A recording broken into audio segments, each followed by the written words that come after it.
ಜಗತ್ತಲ್ಲಿ ಉಪವಾಸದಲ್ಲಿ ಸತ್ತವ್ರಿಗಿಂತಲೂ ಸತ್ತವರೇ ಜಾಸ್ತಿ. ಅದರೊಳಗೂ ಏಕಾದಶಿ ಮಾಡಿ ಸತ್ರಪ್ಪ ಅನ್ನೋ ಇತಿಹಾಸವೇ ಇಲ್ಲ. 15 ದಿನಕ್ಕೊಂದ್ಸತಿ ಮಾಡುವ ಉಪವಾಸದಿಂದ ನಮ್ಮ ದೇಹದ ಒಳಗೆ ರೋಗ ನಿರೋಧಕವಾದಂತಹ ಸಾಮಗ್ರಿಗಳನ್ನು ಒಳಗಿರುವ ಭಗವಂತ ಕ್ರಿಯೇಟ್ ಮಾಡಿ ಕೊಡ್ತಾನಂತೆ. ಇದು ಯಾವುದೇ ಬ್ರಾಹ್ಮಣರು ಹಿಂದೂಗಳಿಗಲ್ಲ, ಮನುಷ್ಯ ಮಾತ್ರದವರು. ತಿನ್ನೋರೆಲ್ಲ ತಿನ್ನೋ ಪ್ರೋಗ್ರಾಮ್ಗೆ 15 ದಿನಕ್ಕೊಂದ್ಸತಿ ಬ್ರೇಕ್ ಕೊಡೋದ್ರಿಂದ ಒಳಗಿರೋ ಮಿಷಿನ್ಗಳೆಲ್ಲ ಆನಂದ ಪಡತ್ತೆ.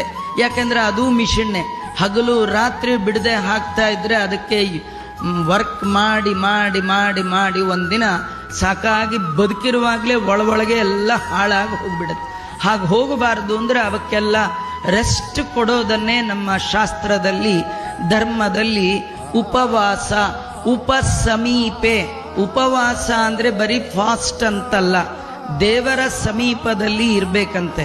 ನಾವು ಊಟ ಇತ್ತು ಅಂದ್ರೆ ಯಾವಾಗಲೂ ಅಡುಗೆ ಮನೆ ಸಮೀಪದಲ್ಲೇ ಇರ್ತೀವಿ.